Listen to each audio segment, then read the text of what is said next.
Join me today for a bit of a GenCon related update.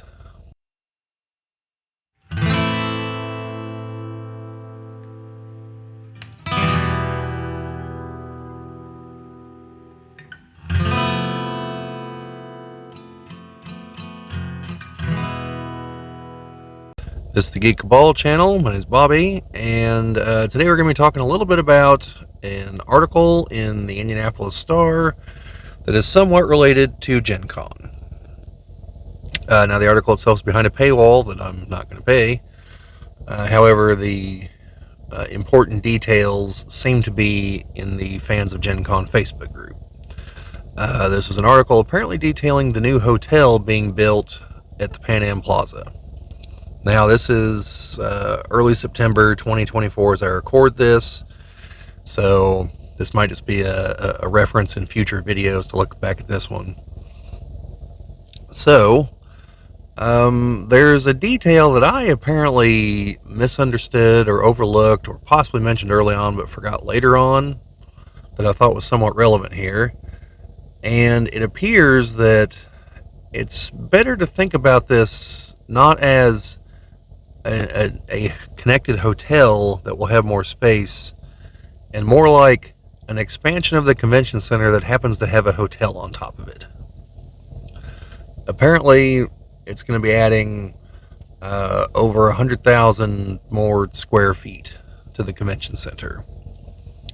Apparently a giant ballroom, if I gathered correctly, larger than the Sagamore Ballroom, which is on the second floor in the convention center. Along with other, conference rooms and everything else.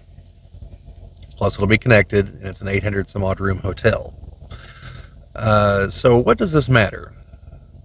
Well, as Chad and I kind of talked about in our last video with, hey, how can we actually improve the situation on the ground? And one of the things I said was, well, maybe if there was some place to move the gaming area that's presently connected to the dealer hall and just make it all dealer hall, with the caveat that you would space things out just a little bit more and not go for the same density all the way through. There'd be more booths. You would expand, there would be more sellers, but they wouldn't be necessarily as tightly packed in as they are at the moment. And I think you could do that. Well, maybe this is the place to move everything to now. I say now, the article says 2026, so I don't know if that's late 2026. So I would count on, at the earliest, probably 2027 before this actually impacts GenCon. So that's a possibility. I don't think the idea of setting up the secondary dealer hall kind of area with the people that want to be open later, I don't think that would necessarily work because there's a little bit of a distance over there. Although I do anticipate that they'll have to connect it somehow that it's not presently connected. I don't think they'll go with the current skywalk that you have to use if you head down in the hallway headed towards Lucas Oil. There's a skywalk there that can take you over to Union Station. I don't think that's right. Well, no, I think you can get there eventually that way. Anyway, and then have it branch. I think instead they'll put in another skywalk or a subterranean option. Probably not that one because they'd have to dig up the street, I would imagine. Yeah, I would imagine they'd have to dig up the street. So probably an overhead job. But anyway, so that's something to consider. And I believe it's also in the same article they mentioned there are going to be 3 other hotels open up within just a few blocks of GenCon, of the convention center, here in the next couple years as well. So that will hopefully alleviate some of the pressure. We'll just have to see what happens, because if that's considered like the same building, same space, then that technically also increases the occupancy potential as far as the fire marshal is concerned, which means they could just sell more badges, which is the scenario we talked about, which is not so great. Of, oh yeah, well we raised the area, we're just going to fill it with the same density though.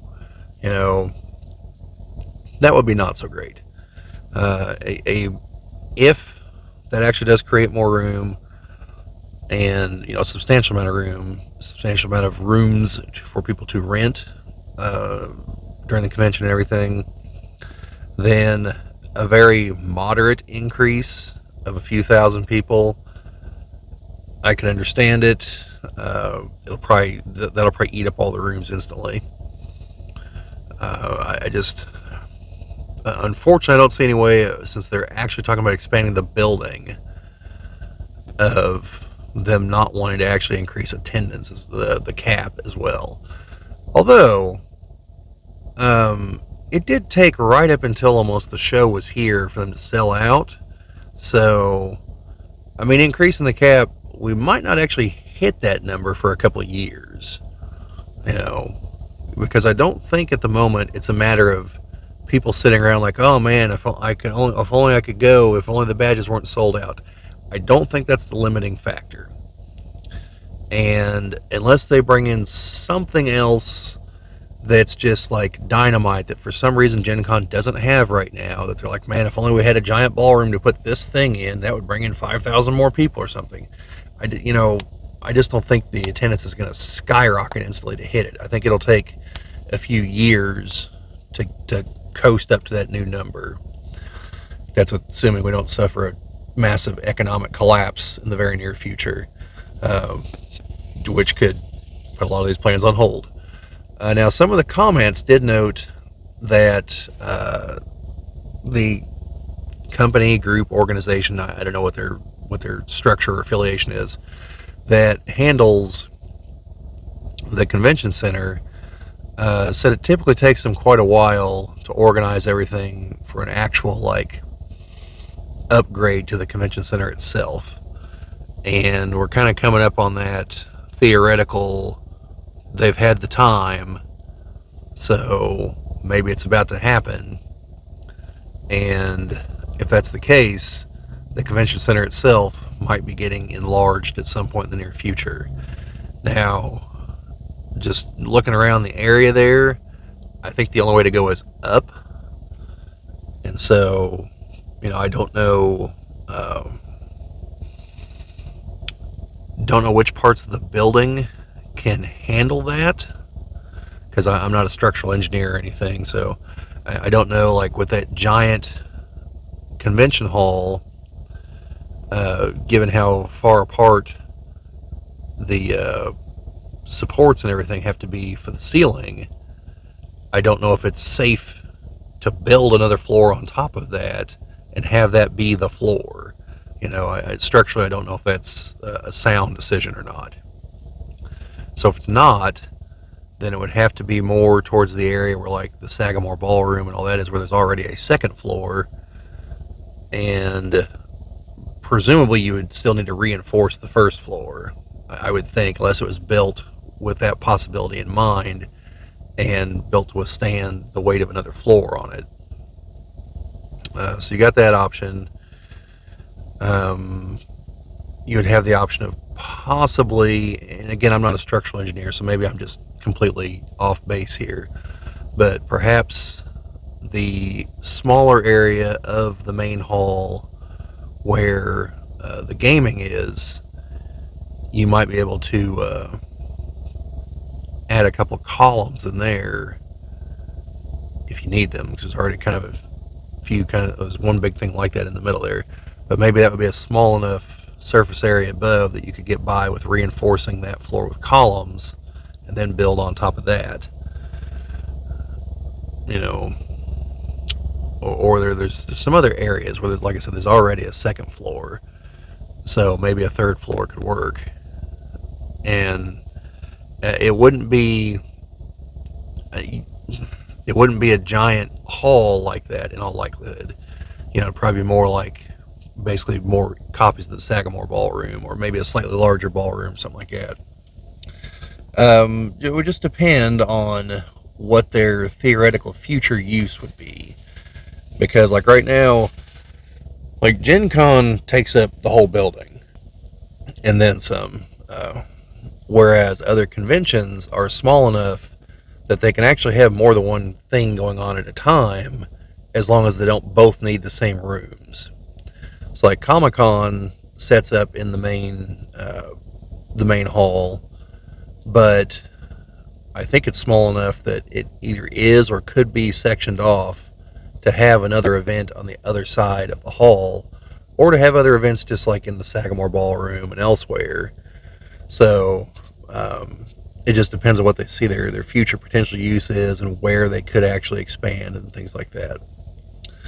But anyway, like I said, I'm not a structural engineer, so I don't know what's actually viable there and what's not. And on top of that, they'll want it to be something that they can accomplish in less than a year if they could at all help it. Because I don't see any way you could actually expand the building, especially if you're going vertically, without closing off parts of the building. Which means that for at least a year, for at least one Gen Con, that part of the building won't be available, which will exacerbate the problem, at least during that year. But if it's for the long term of making it better, sacrifices will be made, I guess. So anyway, just an update on where it looks like all that stands, and yeah, so probably just reference back to this video in future videos, and if I can actually get my hands on that issue of the Indianapolis Star, assuming it's also in the printed version and not just online, then I'll try to get my hands on it and see if there's anything actually viable I didn't cover. But otherwise, it's YouTube, like, share, subscribe, all that fun stuff. And hopefully whenever I say this is our final thoughts on the thing, this will actually be the final thoughts on our thing until January. But if not, if something else pops up, we'll talk about it. So anyway, I will see you folks later.